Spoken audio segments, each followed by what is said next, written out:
was it Thursday morning? So about 4 days. How was that? It was great. It was great. I mean, we did a ton of hiking. A ton of hiking, and yeah, and just really got to see the stars one night. Went out to a secluded place, stargazing. Yeah, it was really good. It was really grounding. It's interesting. Yeah. Sedona was grounding. Yeah. It'll ground you. Yeah. Usually it's multifaceted. But, well, yeah. Had you been to Sedona before? I had, but never like for multiple days. It was just something I drove through. I got you. Yeah. Yeah. Yeah, you never know what you're going to get there. That was a powerful time period, though. So you were helping somebody go through some things, and were you guys staying in Sedona? Or were you, one of the towns outside of it?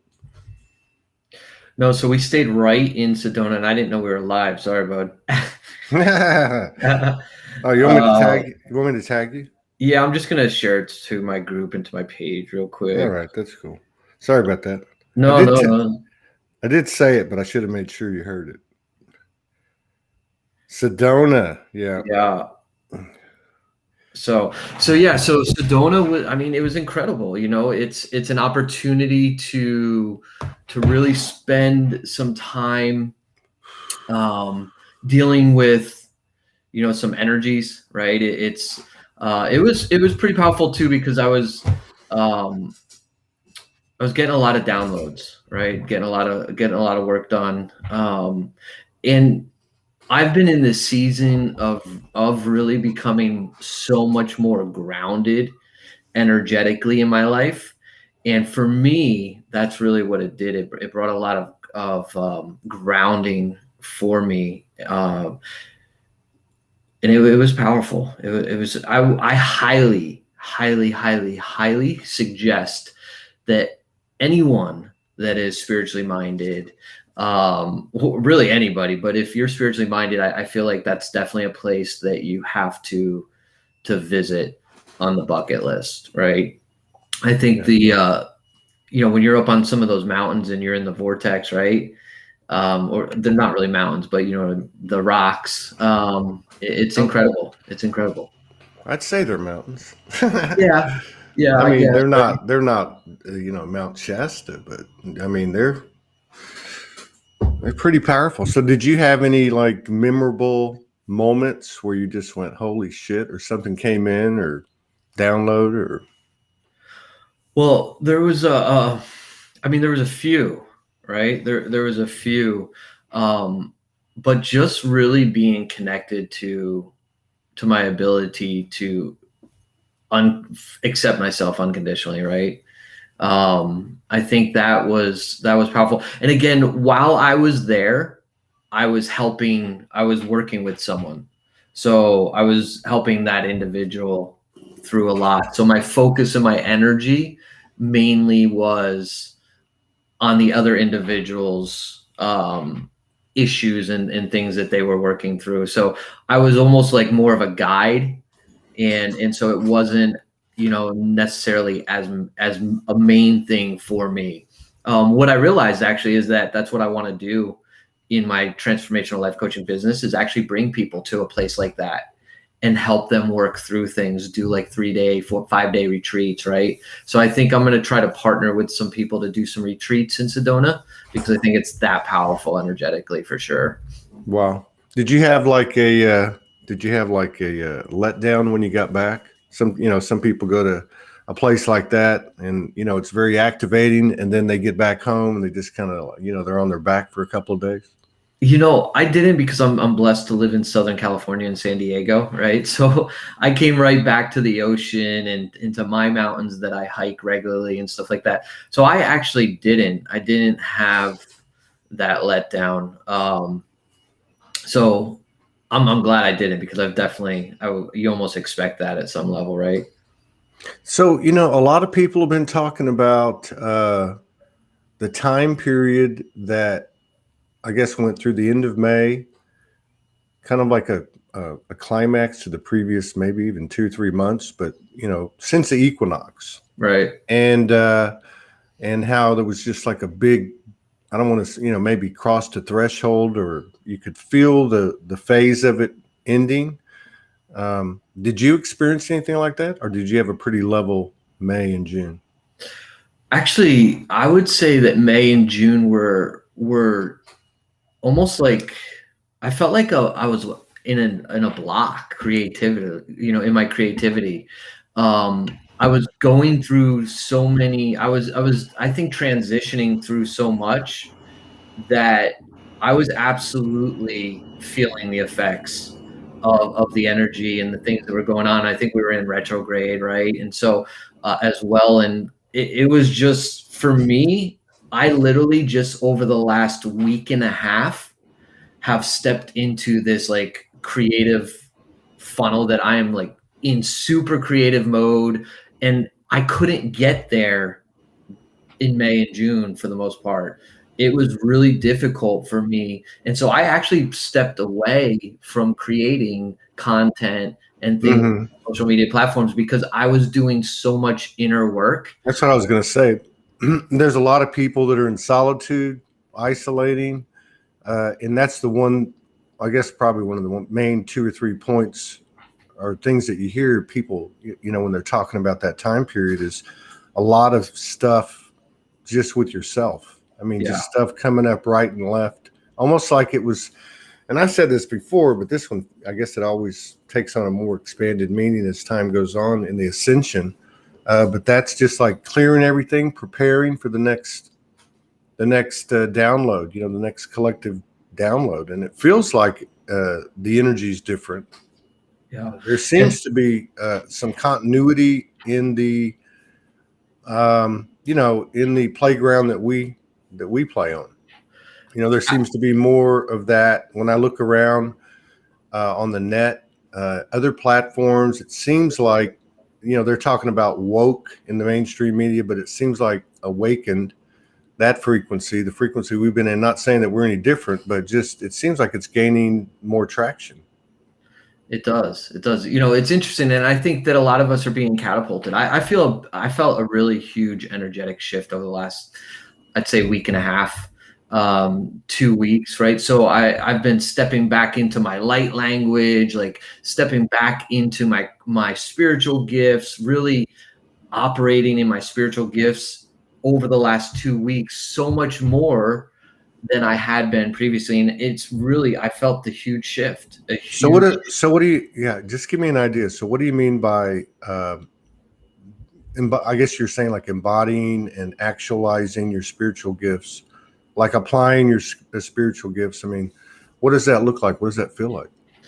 Yeah. So it's exactly what you just said. It's embodying them, right? So really stepping out and utilizing them. It's almost like I feel like I went through such a big shift, but I'm returning back to the core of my gifts, right? Like the core of my being, and actually, because I think when I was going through this shift, there was some uncertainty. There was some because it was like I was clearing out things that weren't serving me, right? And now returning back to the simple gifts that I utilize for my own inner world, but also bringing them to the table. So I do a lot of content on TikTok and things like that, right? And so utilizing my light language, for example, as an activation tool that I had kind of stepped away from using that for some time.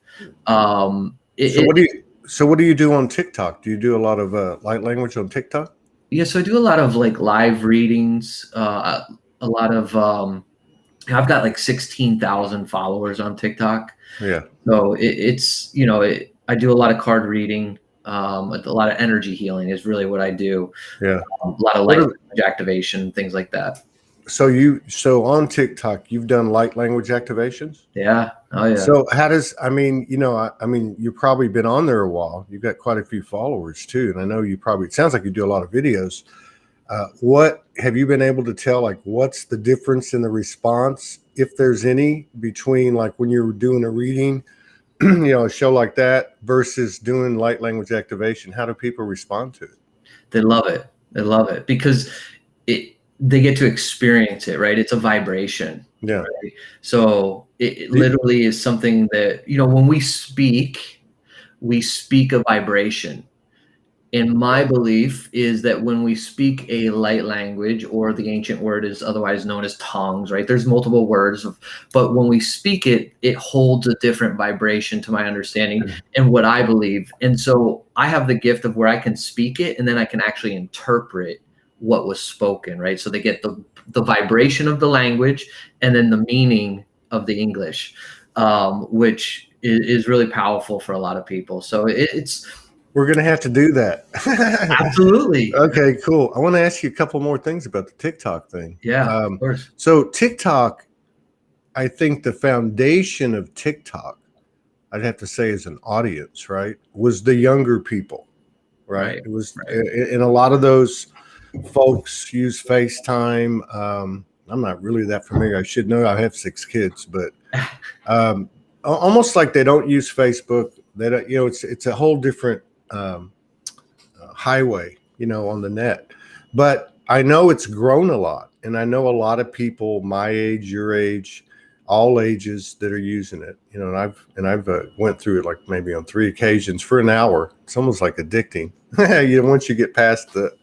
But so do you know? Is there a lot of young followers in that 16,000? Are you seeing people that you may not have seen in the light worker community on Facebook coming over and being introduced to light language? I mean, do you get any comments like that? Yeah, so there's a lot more. I actually I enjoy the energy more so on TikTok generally than Facebook. And that's why I do a lot of my live readings on TikTok. It's also, you get a lot more access. So, when I go live on TikTok, I'm getting sometimes 200, 300, 400, 500 people active on my live, right. 10 to 15,000 people coming through my live. Wow. So it's incredible, the difference in accessibility than, let's say, going live on Facebook, where I get 20 to 30, 40, 50 people going through my live, right? And maybe 2,000 people. So that's different, but you do see a lot of the spiritual community, and it's almost like you find your way in the TikTok community to where you belong, right? Like, so I speak about addiction sometimes, but most of my stuff is spiritual content. Right. And like, that's what I don't scroll a lot. I try not to scroll a lot on any social media platforms, but if I do, if I'm like just killing time for an hour before sleep or something, yeah, you'll see it's a lot of spiritual stuff. But with that being said, if someone's going through the beginning of their awakening, right? If they're going through the beginning of this process, it's very difficult to discern because there's so many people with so much different information, right? So I find, and I've worked with clients actually that are going through the beginning of awakening, and they're almost like overloaded, with information. And so I tell people to be very discerning of what you're actually taking in, because you can get kind of stuck in those rabbit holes. True. Yeah. And then you find out you are the rabbit hole. I'm looking for the rabbit holes, and I am the rabbit. I am the rabbit. Yeah, no, that's good. But so I enjoy TikTok. Yeah. I think that it's that's interesting. Yeah, I had 18,000 followers within like 2 months, and then I deleted that account because they wouldn't let me. They had banned my lives, because that's a whole nother conversation. But so then I just recreated a new account and got. Why did they ban your lives? So that's one of the things. Did you moon the audience or what? It's one of the issues. So I was doing readings, and you get a lot of religious folk that come in and say that you're the devil worshiper, and that you're not of God. And hell yeah, Soulogy's going on TikTok. Yeah, to repent to Jesus, and then they go and they report you, and so it's been a big issue actually within within the spiritual communities. So they actually, it's crazy because some of these like radical religious zealots, they actually create teams and they go after card readers, healers, and they basically report you as a group to try to get you banned. They're probably all robots or clones or something. Yeah, I'm sure people are creating. They have one centralized AI soul. Exactly. Yeah, but now you can, now with TikTok, they're filming. They weren't originally keeping the lives on video, so you couldn't actually say, hey, well, what's wrong, right? So now they're filming them. They're keeping them in video format, the lives, so that they can go back and look at them and see you didn't do anything wrong. So okay. So do you have an archive on TikTok? I'm almost off the TikTok. I just want to find a couple more things out. I'm gonna have to help you with TikTok. You should definitely get on TikTok. Yeah, there are archives. It's a lot like Instagram. It's similar to. I'm not familiar with either one of them. Okay. Yeah. I just know that the medium that's a short. Yeah, it's not really a long. Right. Yeah. Well, because no one has the attention span, so you know. It's 15 to 60-second videos. So let me ask you this, because everything's merging, everything's converging. Whether we, go with go or forced, or jump in the river and flow with it. Both of them are equally mysterious and scary at times. But like in terms of social media, in terms of what you're doing, what I'm doing, do you see? What do you see out there in the field of people? Do you see the rhythms of everything, of polarity? Do you see ego? Do you see herd mentality? Do you see AI? I mean, what are you seeing out there? How do you? Well, you see what you want to see, right? At some level, that's the truth. But no, you see a mix of everything. You really do. You see a lot of really genuine people trying to create content that brings value to people, and I think, and you could probably relate to this as a creator, as someone who has built a platform, as someone who has built multiple social media platforms for myself. And when I say build, I mean, I'm on the, I guess, you would consider me on the low to medium scale of followers, right? It's not like I'm viral or anything like that, but there's a mix, and I've really focused in on this for myself, is how do I balance creating the content that I want to create without needing the likes that I want, right? So I understand that to build what I want to build, I have to have followers. I have to have people that are actually reading my content and watching my content. Otherwise, I'm literally just, creating my content for myself, and that's not my goal or my vision.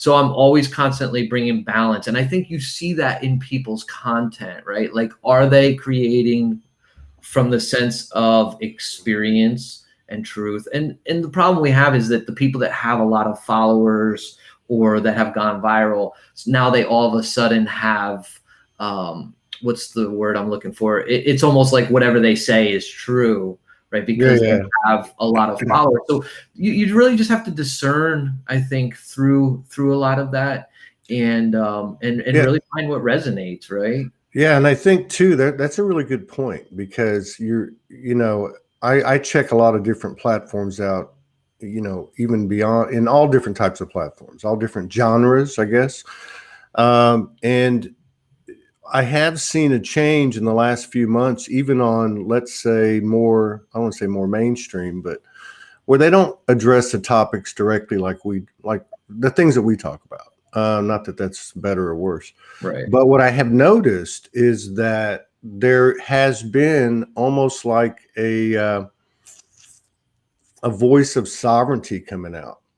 I'm hearing people on platforms saying, we just want the truth to come out. Or they'll say, hey, we need to be transparent or authentic.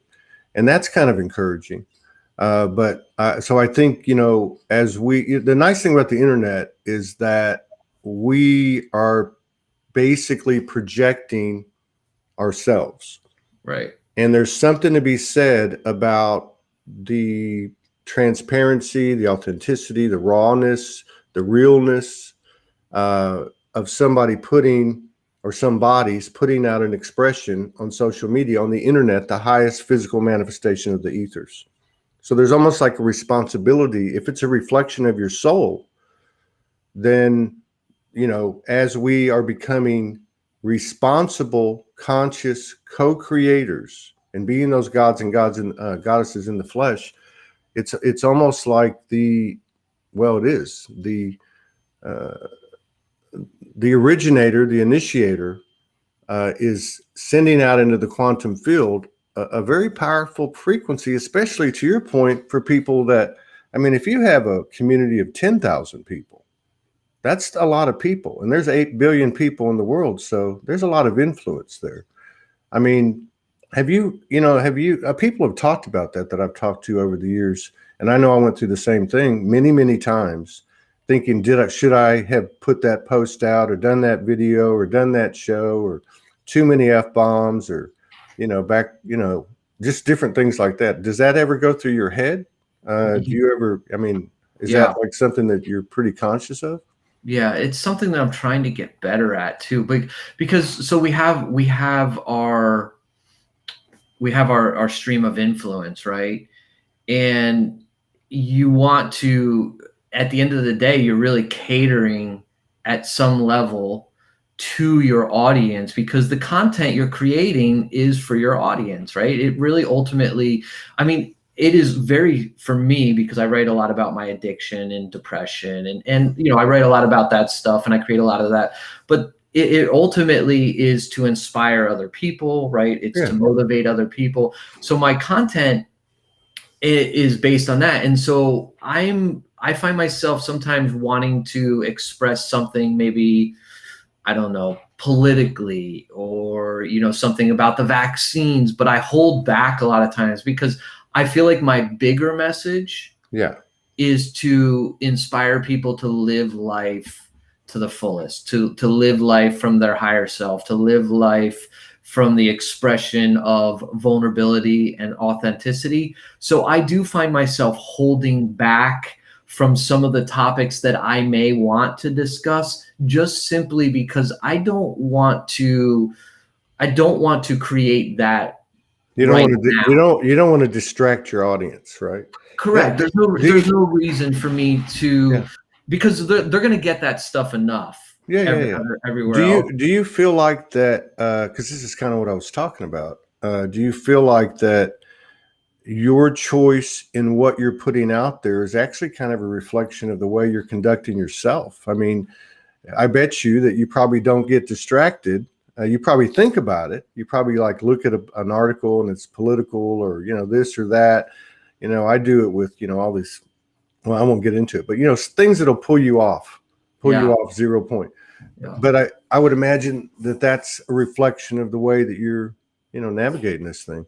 Todd, it's so right, because I've transitioned so drastically. It goes back to what I've said to you before about being grounded energetically, right? So I went through this huge awakening in 2017, right after my dark night of the soul, between 2011 and 2016, right? Of my my story: depression, drugs, prison, all of that.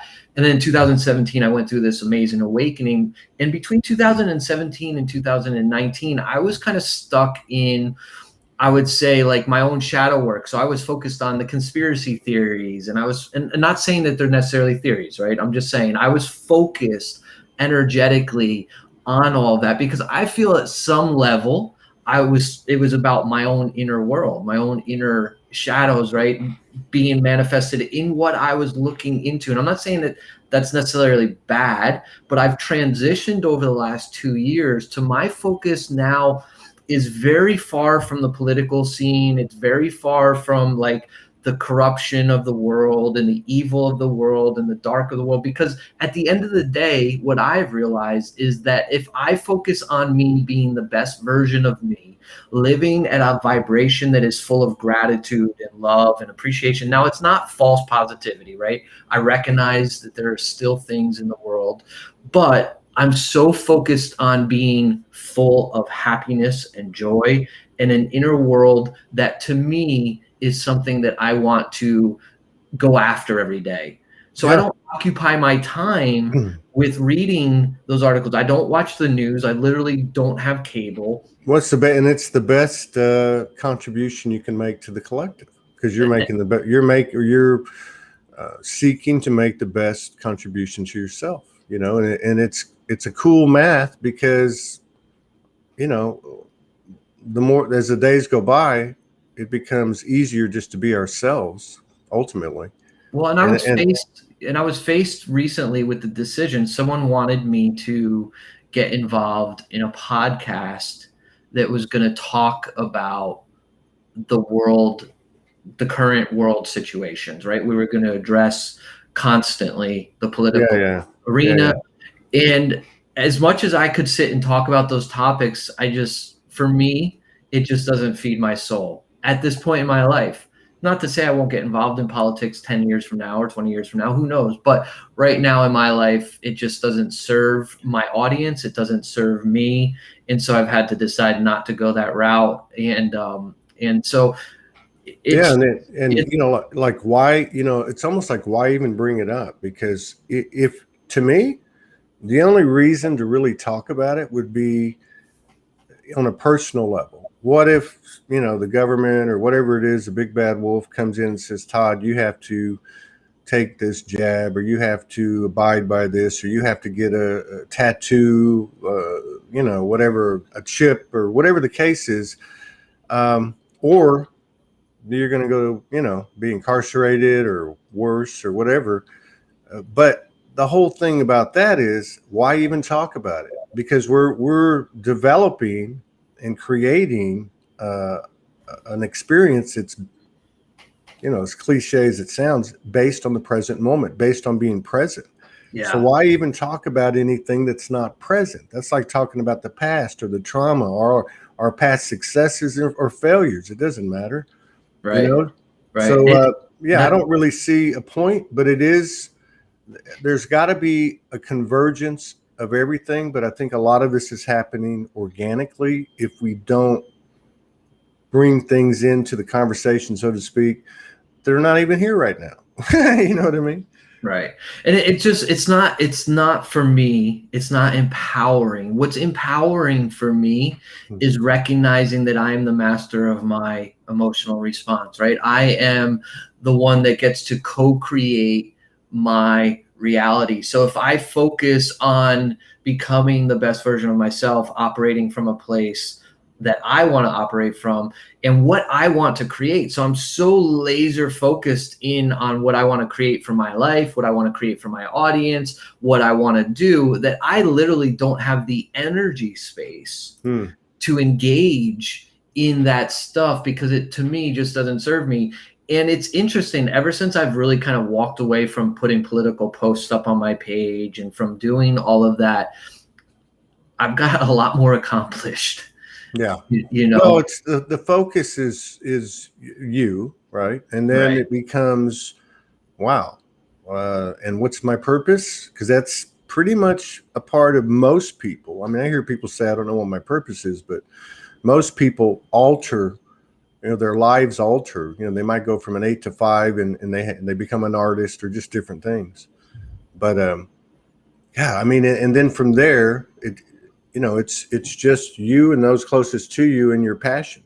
Right. That's kind of where I'm at with it, and just getting used to this new energy, this new atmosphere, which is interesting too, because the more we expand, the more clarity we have, the more precision, focus, and attention we have, and the more powerful our energy is. Yet we see things deeper into the rabbit holes. We see how they work. And for me, it's getting to a point where they're becoming no threat, like benign, like almost comical and funny. Watching a newscast, which I don't do, but even like Sky News Australia, just different things, the way things are being portrayed, UFOs. I mean, it's just funny, to me. It is. There's a few topics that I plan on getting more involved in, and that's, prison reform, just because I experienced it, right? So it's something that I feel like we need to tackle, and I believe plant medicines and the major impact on healing depression, healing addiction. So I plan on going down that road. I really want to get this book done that I'm doing about the healing qualities of microdosing and plant medicines and things like that to heal. But other than those topics right now, it's just about like, how do you embody gratitude? How do you embody the frequency that you want to embody, and that's overall health, wealth, and abundance, right? I believe abundance is our birthright, and I want to achieve that within, as within, so without, right? And then once, and if I can create the abundance that I want to create, then I might be able to get involved in some other social topics that, with a financial way as well. So those are kind of some of my goals and visions. Right on. I want to create a retreat center. That's what I want to do, Todd. Your multidimensionality is coming through your human. Yeah, exactly. So it's we can do so much more than walk and chew bubblegum at the same time. I mean, right. that's another aspect of what's coming in for everybody. Are you having? Would you say, especially this year? This year's been, for all it's been very amazing as far as our expansion. And what I mean by that is our sensitivities, skills, abilities, psychic, whatever you want to call it. Have you seen a change in like your personal awareness of your abilities? Have you noticed anything different? People have talked about aberrations, glitches, with time, stuff like that. I'm just really, when I step into my gifts, so I'm just really in tune, right? I mean, it's because I'm coming from a place. See, I think one of the things that I've learned is that I have to ground my energy constantly, right? I have to fill my cup from my sacral, from my root up. And to me, when I'm doing that, I am very in tune spiritually and energetically, and very sensitive to energy, so much so that when I'm in public, I have to make sure that I'm choosing to turn it off and or put a space around me of protection, because it's so sensitive, right? But for me, it really has been, because I feel a lot of us are getting grounded, because I almost feel like the spiritual community, we went through a wave of like just so. Do you mean like grounding, like integrating what we just been through, or do you mean like, okay, so yeah. So integration, to me, is grounding, right? So it's literally being able to be at that place where we're balanced. Balanced. Because like anchor, like you feel the energy or the whatever the experience is, the impact. So ultimately energy, and then you start to, I guess, anchor it, and that can be seen in a lot of different ways. It can be purging, it can be ease and grace. I mean, and then there's a difference to me, and that's why I asked the question. The integration to me is more of just doing nothing, letting it come in and just carry water and chop wood. Yeah, it's I guess I feel like I'm feeling the effects of the awakening of my own personal awakening, of that integration process, of things just feeling like I'm not a roller coaster as much anymore. I'm just more centered, more balanced. I don't have the highs and the lows, as nearly as often. It's really, for me, and I think that's, what I consider grounding, integrating all of the stuff that I've been going through for the last 40 something years in my life, and bringing it to this place of trust in the universe, that all things truly are working together for me. And from that place, there's just this sense of calm, right? There's this sense of serenity. Life is still is still difficult for me on certain aspects. I'm building a business, right? I'm still healing my relationship with my children that I impacted. Like there are things still going on in my life, but I find myself just generally speaking in a more balanced state. Have you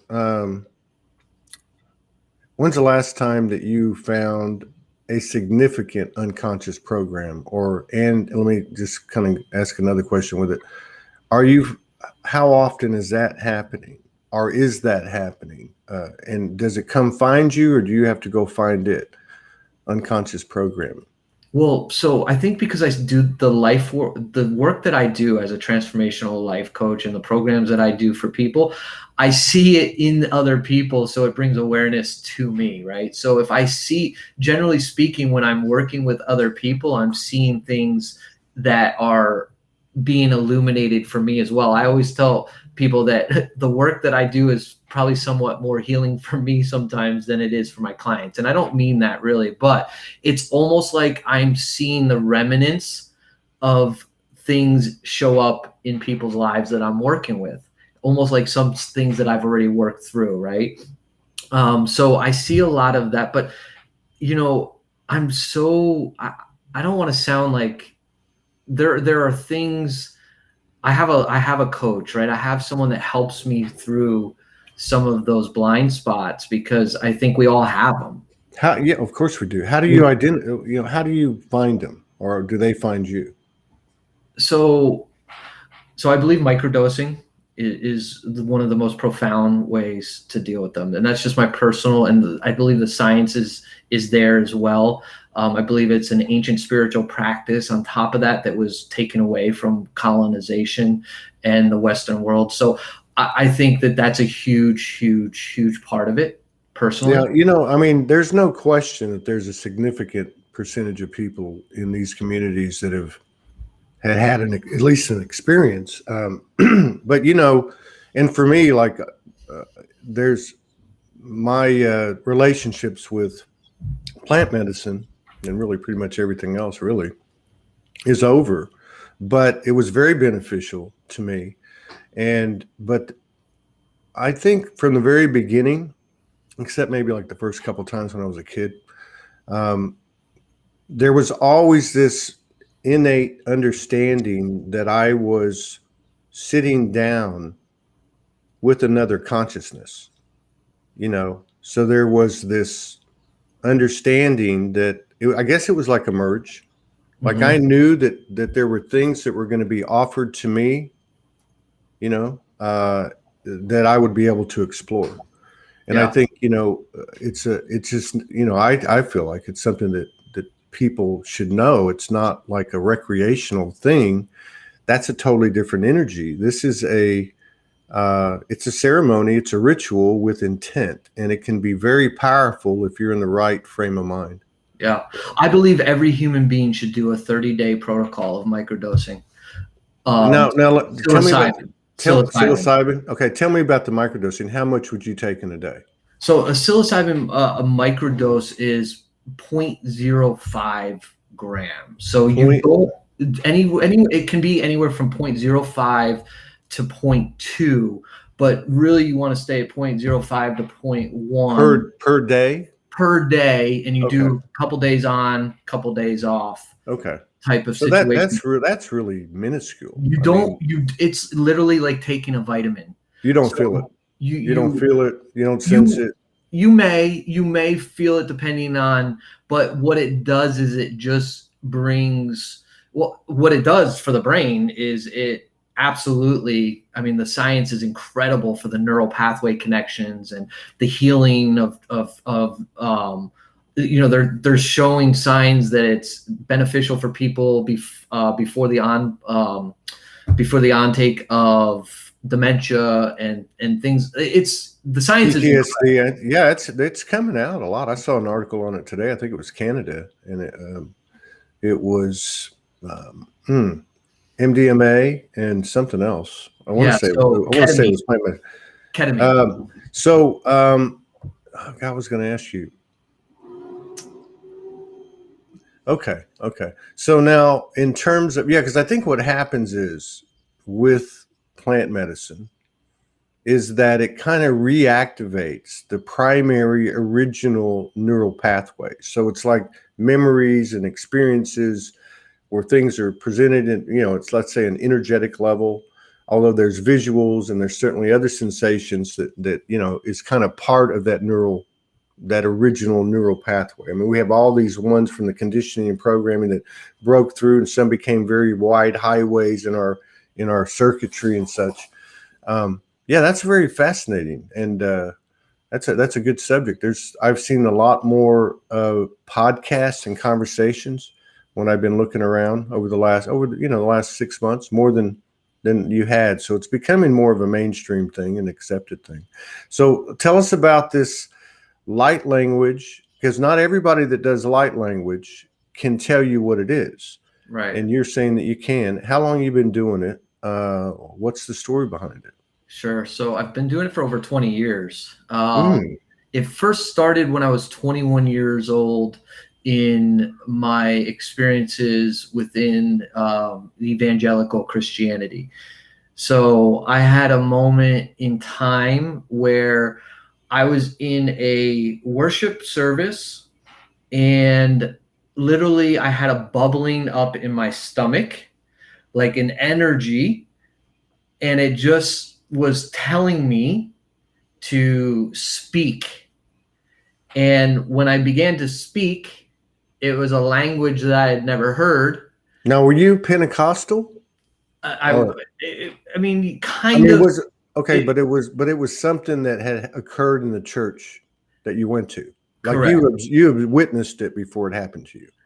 No, I personally had not witnessed it before. You'd never heard anyone doing it, and it just came out. Yeah. Wow. Yeah. Well, and it came with an amazing vibration. Yeah. So for me, it was literally, I started to kind of like shake a little, like slightly, not, and how old were you? 21? 21 years old. I had never been a part of the church. So I didn't become a part of the church until I had an experience on MDMA outside at a club in New York City.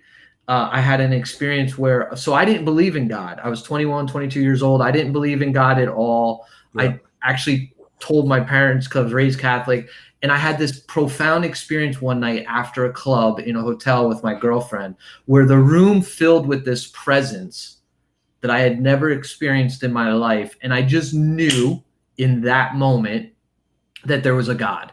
Right. Or that there was something bigger than me, or it was, and it was just me like manifesting inside of me. Right. So I took that experience and I ran to what I knew as God, which was Christianity and fundamentalism, because that's what I had been taught. That was God. And so I got hooked into church at 21 years old. And so this is when that experience happened for me.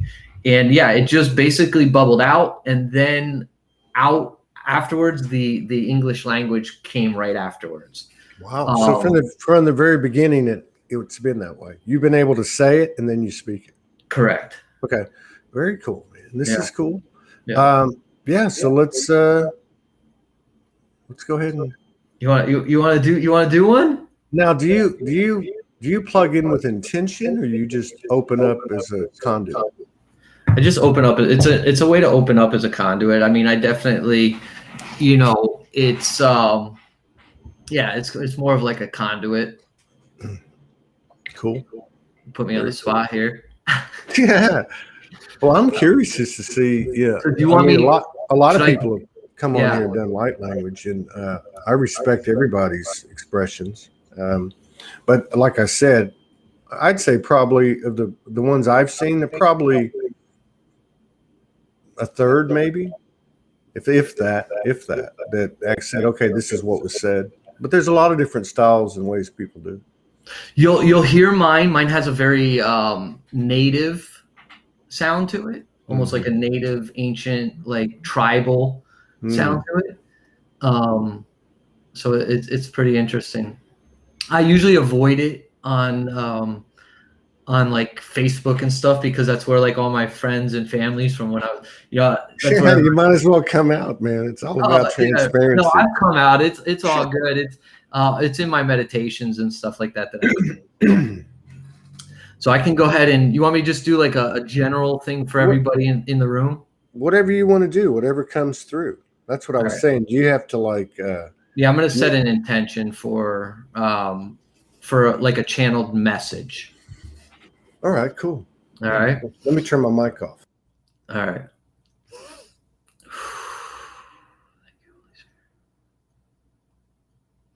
Ishako shakiete koraka.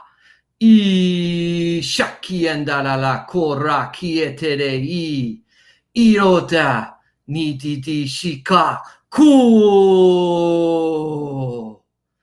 There is love and light within the midst of your soul. Connect to that which is within you, for there you will find the answers to everything that you are looking for. The source of life, the rivers of life flow within you. Always remember, nothing is outside of you. It is all within you. Love and light. Namaste. You know what's trippy? Now I'm like kind of shaky right now. Right when you, I swear to this, right when you said namaste, 46 people in the house in 46 minutes. It went 45, 59, then it went 4600. Yeah, so it's synchronicity. 4 and 6 is a 10, and the 10 is a new beginning. Yeah, and I am a life path 1. There you go. You can't make this shift up. No, you can't do it. You can't. So that's interesting. So you are, as you've been expanding yourself the last couple of years in particular, you've gone full time doing what you're guided to do, sharing your story and what your downloads and so on. And you're doing this on TikTok, Facebook. Is it Instagram too? Yeah. So Instagram. YouTube? Are you doing YouTube and Instagram? So you're doing all 4? I'm not really doing. I do have YouTube, but I'm not doing it as much. So I'm Jeff Walsh breaking chains again across all platforms except for TikTok. It's JW breaking chains. But yeah, I'm Jeff Walsh breaking chains on Instagram, Facebook, and JW breaking chains on TikTok, and then also on YouTube. But I've only got like 100 and something subscribers on YouTube. It hasn't been a focus of mine just because it's been more difficult to build that on the later because we're on the later side of it. But yeah, it's been amazing. It's been an amazing journey to be able to help people. And, I'm blessed, I'm blessed to be able to share my gifts and utilize my story, because my story is unique. I went from corporate America success to homeless, drug addicted prison, and then rebuilt from that kind of spiritual awakening side. And so it's a story that people resonate with, because depression and addiction are huge struggles with so many people, as you know. Yeah. No, I've been there, brother. We have a parallel life. Yeah. We've got so many similarities. Yeah, it's I look at it all totally different now, though. I mean, I see where the genius of the design of the journey or the choices of the human in his, shadowed consciousness or whatever you want to call it, but I wouldn't change a thing. Yeah. No, I wouldn't either. I wouldn't be who I am today without those experiences, right? I mean, I just wouldn't be. And it's all led me to this place. It's led me to have this conversation with you right now. Right on.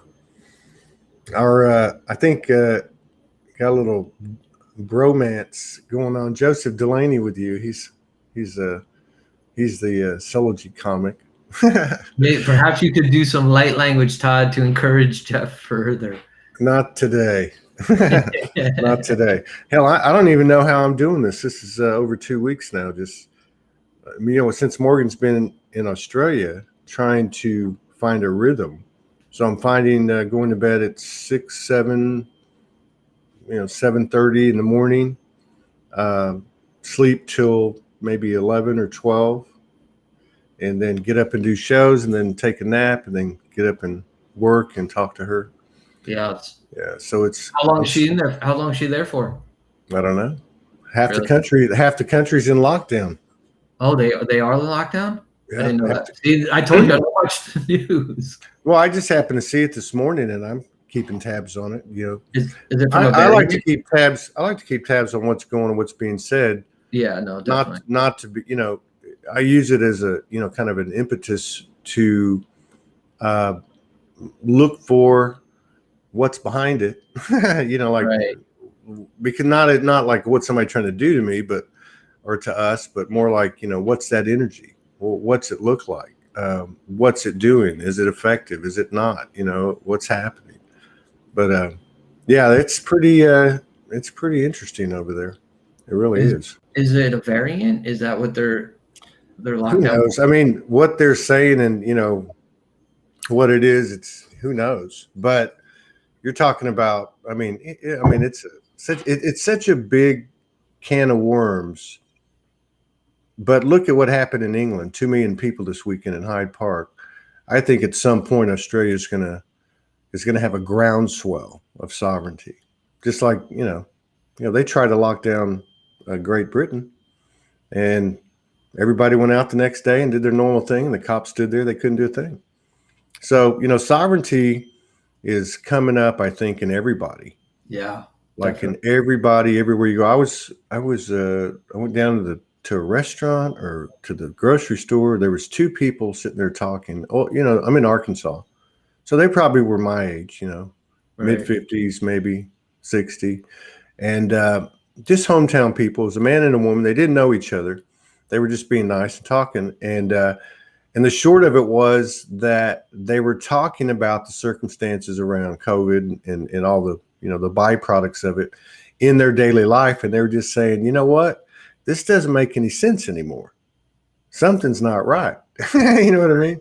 Right. And so I got to believe that people are thinking and asking questions. And I think for all of us, that's how our awakening's gone. We never stop asking questions. We never stop questioning anything. We never stop being open to anything. Absolutely. It's interesting. I saw a series. This was on TikTok. This guy, have you heard of the time traveler guy? No. Dude, it's wild. Is it a satirical, or is he saying that he's actually doing it? That he's actually like back, like there's no record of him. It's wild. It's a wild story. It's like TV made for sure. It seems like, but he talks about all this stuff and about mask and about how long it's gonna last, and it's just well, but what's cool too about the internet, and it's it I think would push us towards discernment. In other words, you're seeing things, and some of those things are real and some are not. And it's like they're all relevant. I mean, you know what I mean? It's just like taking on a whole new life, especially with things like TikTok, which has just exploded. Right. I mean, it's absolutely exploded. How long have you been on it? 6 months. Yeah. And you got 16,000 followers. That's amazing. Well, and I had 17,000 before that, and I deleted that account. So I've gotten over 30,000 followers in 6 months without really even trying much. When you do the energy stuff, and then I talk about it. Like I did a post yesterday. You've seen there's no record of my. No, this is my friend, my homegirl in Texas. I was just going to say there's no record of your mother ever existing because you're an alien. You're an ET, just like all of us. All right. I get a kick out of that. People saying, are the ETs going to come? And I'm looking around going, we are here. Yeah. Yeah. Seriously. I mean, we are here. We just didn't come down in spaceships this time. We came down in physical bodies. Yeah, it's wild. Yeah, so with the TikTok, I mean, you should make an account if you feel led to. It's I did a post last night, and it's got 17,000 views on it right now, over 3,000 likes. I've gotten over like 300 new followers from it. Just simply, it's an addiction post that you've seen my post where I show the old picture and then the new picture when I was in my addiction, and then the new picture of when I was, and it's going crazy. But you can't get something like that to reach as many people, generally speaking, on Facebook that, Yeah, So, I mean, it's, I don't know. I mean, but you do well here with this. So what's that? I said you have so many followers on this already. So Well, yeah, I mean, I don't know. I mean, it's such a big, gigantic. I don't think we realize how gigantic the internet is. And, you could have what, a billion. I don't know. That's probably too much, but let's just say you could have 100,000 platforms with 100,000 people that never crossed over. right. And you would have shitloads, right? I mean, and then you have crossover. So, I mean, it's interesting. I don't get really caught up on views and stuff like that. Not that I don't think they're significant metrics, Right. but I don't know. To me, it's more about engagement. Like if you look at a standard video on YouTube or Facebook, any video that has 10% engagement to the number of views is a solid video. Right. You'll see that. You'll notice that. Now, if you get into a shitload of views and it goes totally viral, then that percentage is going to be lower. But, for the, the range that we're in, that's a really good number. So anyone, I've learned that over the years. But yeah, I think it's the bigger is not always better. And That's true. That's but so I don't know those like Instagram and we have an Instagram. Delia put it together, but I mean, we've never really looked at expanding it. But I mean, there's just so many ways to get out there, and there's so many people that you can reach potentially. There really is. And because there's a lot of people, what I've realized is the things that I've personally gone through, and you can relate to: severe depression, right? Suicide attempt, addiction, and homelessness for me, and then eventually prison. Those, minus the prison aspect and the homeless aspect, not a lot of people experience that percentage wise, but the addiction, the depression, the anxiety, so many people experience that. So they relate to what we have to say, because so many people, and I feel like so many people are going through that still in their lives. And I don't think that it's talked about enough, or a lot of people try to hide from it, because there's so much shame and so much stigma associated with specifically depression and addiction. And so that's why, when I start talking about those things, there's generally a pretty big reach, no matter where I'm posting that kind of content.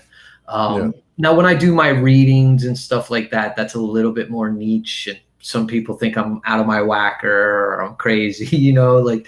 Do you pay much attention to comments and stuff? Because I don't. I mean, not because but I noticed early on, years ago, it took me probably 2, 3, 4 years, that it impeded my energy, like both ways. Like if you got sucked into somebody, that was trolling you or whatever the case is, or even trying to say hello to everybody that made a comment. I just found that it really took away from the ritual every day of working it, because it does take a lot.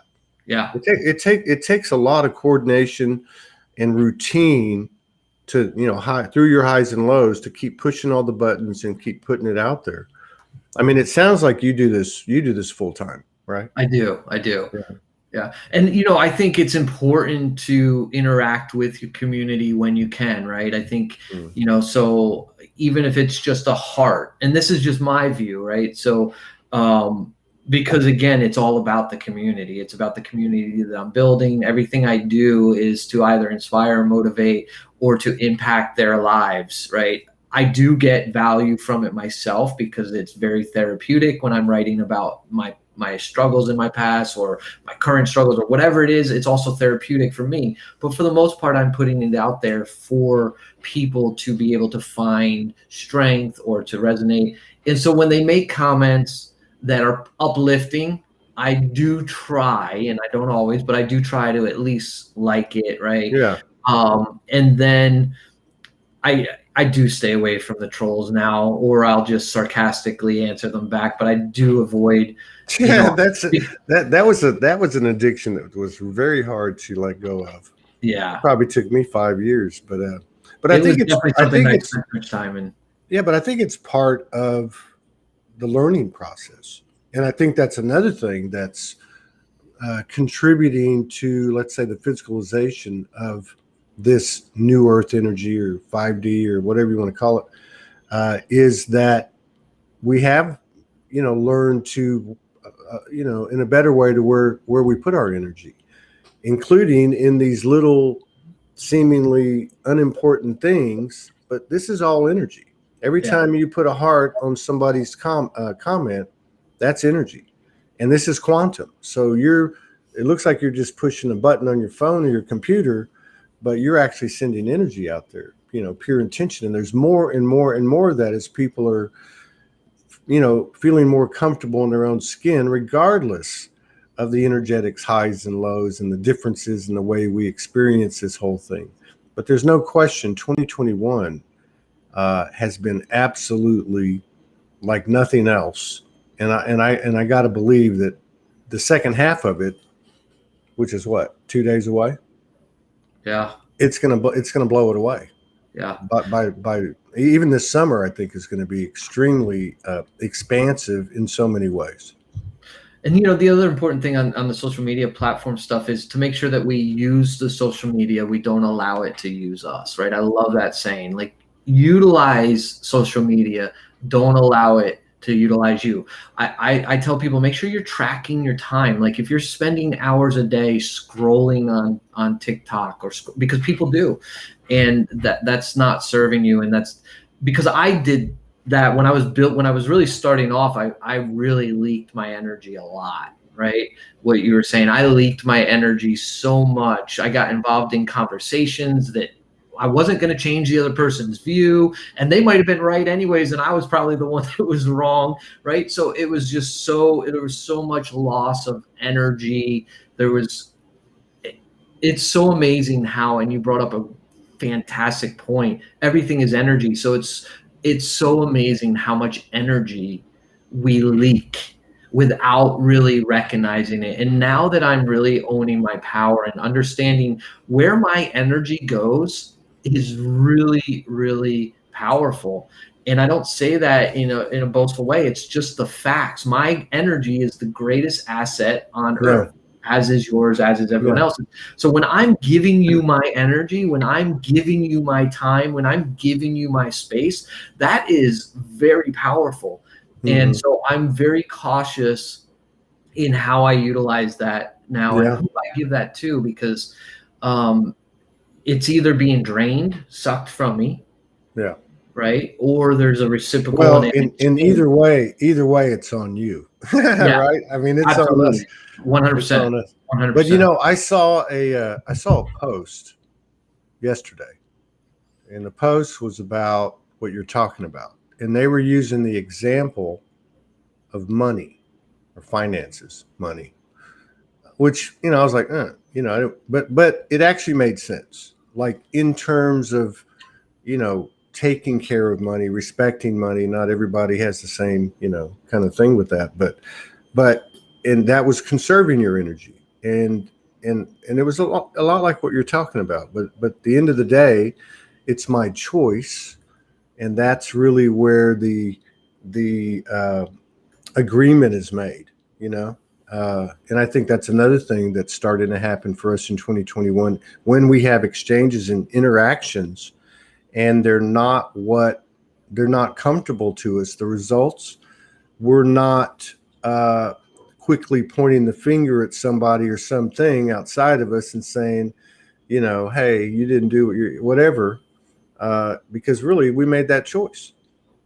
We really made that choice. And of course, we're getting more intuitive So we're starting to see and trust and make decisions based on that intuition. So it's an interesting outlook to me as we go into the second half of 2021, because the personal, like if I look back to 2011 and every year as these communities and as Todd's expanded and so on, there's been a lot of things that have kind of been the focal point in a period of time. This year to me feels all about the body and our most conscious, in our awareness, our most conscious part of us, the human, the awake human that's not sleeping in a bed, you know, and it's just become incredible, the way you hear, the things you see, the intuition, the telepathy, the synchronicities, the coincidences, all the happenings, and it feels freaking amazing. I mean, I just wonder how far it's going to go this year, and will we all be teleporting before the end of the year? If we're not already, right? Yeah. You know, it's wild. It really is wild what we are capable of from an energetic, when we recognize that we are not our body. Yeah. Right. When we recognize that we are not simply confined to our body, it is a powerful, you know, our energy body is so powerful. Absolutely. And once we really dig into quantum physics and we understand the quantum entanglement and quantum mechanics, and we understand the DNA of our energy, and we understand how we are tied to our ancestors going backwards and forwards. How do we, I mean, understanding it's one thing, but how do we turn it on? Do you know? I'm just curious. When you say turn it on, what do you mean? How do we turn on? Because I mean, remembering is another way of it's more than remembering. It's like you remember, and then it has a use. Right. It's like, oh, I can fly, or oh, I can, you know, dematerialize and materialize somewhere else, whatever the case is.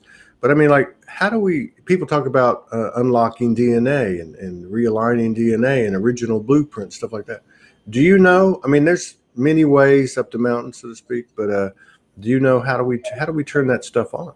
Well, I believe so. Whether you want to consider it the born again experience or Kundalini, right? So the Kundalini awakening, the Kundalini energy, I believe that is a big component to it, because that's when we experience the river of life flowing through us. But ultimately, you know, without having a full-blown kind of Kundalini experience or a rebirth, if you will, like the same thing Jesus said, you know, you have to be born again, but it's not what religion is taught, right? So without that, it's through meditative practices. I really am a big proponent in meditative practices and breath work. So anytime that we can incorporate breath work, we can experience the energetic body, you know, outside of our physical limitations. And when we're in our meditation practices, we can experience the vastness of energy. Now, I also know that there's people that are big into astral projection and things like that I personally don't partake in, but it's very possible. I mean, it's a lot of people really have great experiences through that. Those are some of the things that for me help unlock. And then obviously my gifting. So anytime that I am engaging in energy healing, so whatever that may look like, when I'm tapping into someone else's energy and I'm having that experience with them, I feel like there's an unlocking, there's an exchange. But those are just a few of the different modalities that I think kind of help us unlock, right? Right. Become drill. Someone just signed up on TikTok. That's Dr. Joe. Oh yeah. Make sure you follow me, JW Breaking Chains. JW Breaking Chains. So, what's your at this point in the game, right?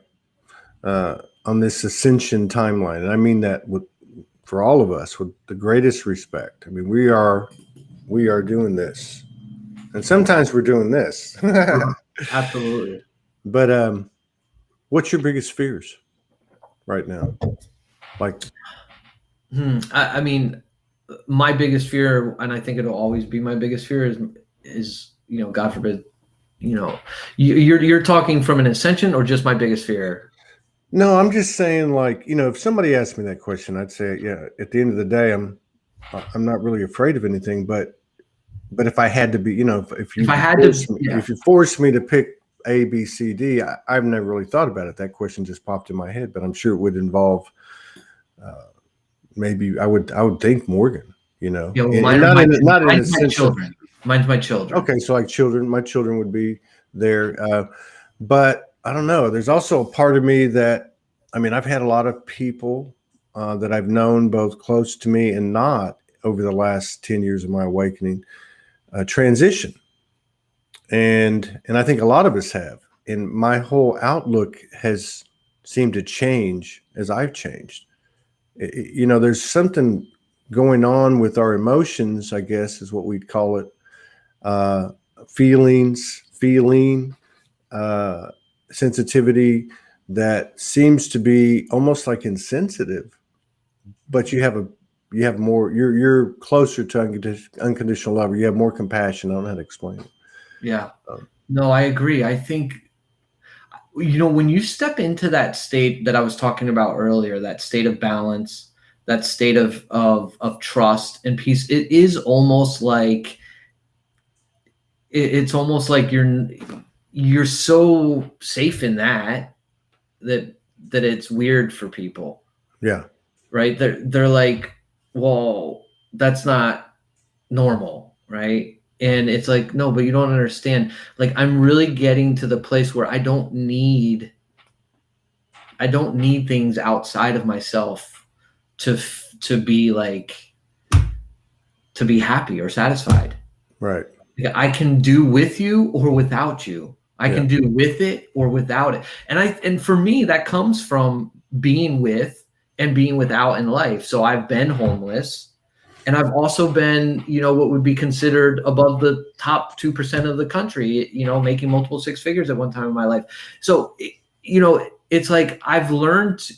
St. Paul said it in the scriptures of the New Testament. He said, I've learned to be without, and I've learned to be with, and because of that, I am now learning how to be content.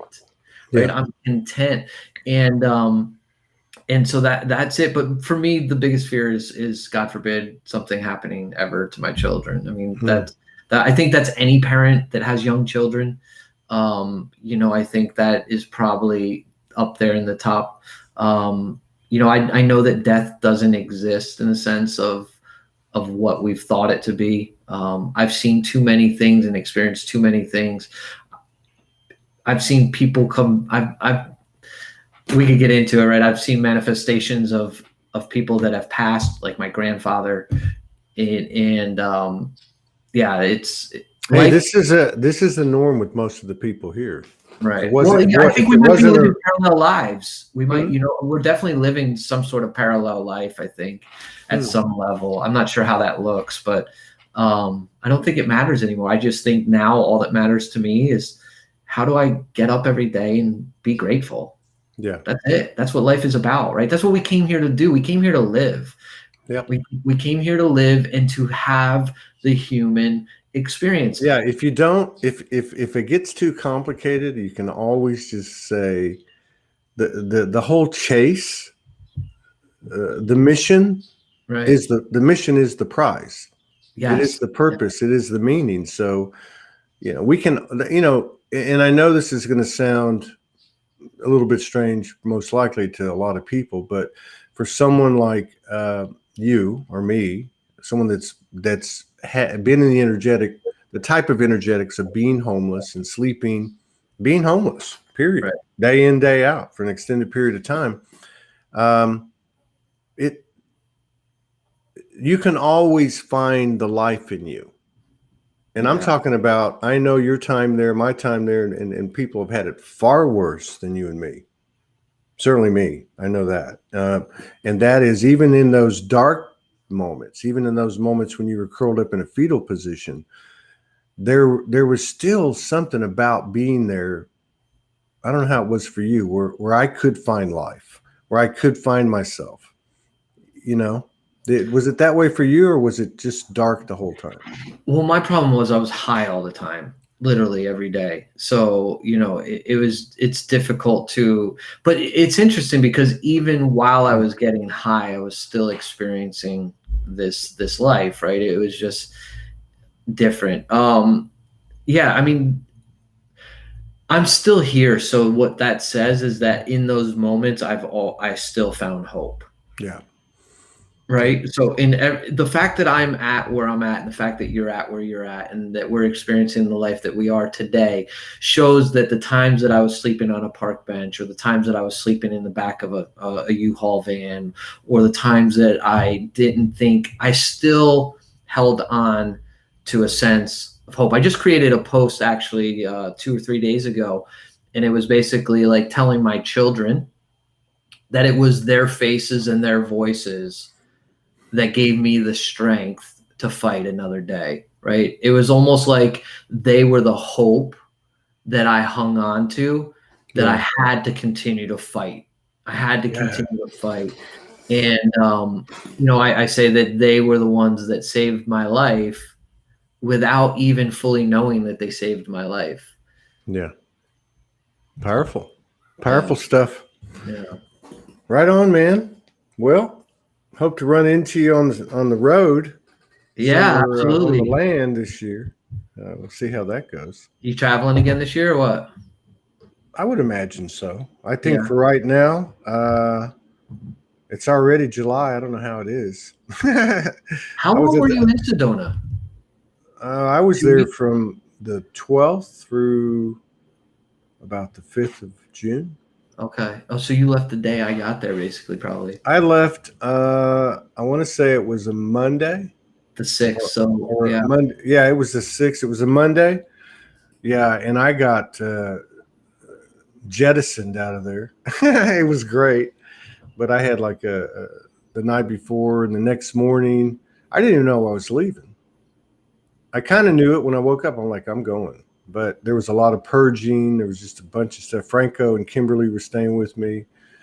It was powerful. But I got about 20 miles out of Sedona, and I just literally felt everything just shoot out of me. And I was so light. And then I understood that, that Sedona had, collaborated again. It's wild. Put me through the purge, and then acknowledged that, that was released, or whatever happens, aligned. Yeah. Yeah. Awesome, man. So, man, we'll have to do it again. I look forward to the next time. Good luck to you in all you're doing. I'll see if I can get on there and check it out. I'll go, on TikTok and see what is it on TikTok. It's JW. So just like my last name, but it's just my initials. Breaking Chains. JW Breaking Chains. Yeah. There you go. Absolutely. Righteous. Right on. All right, see you later, brother.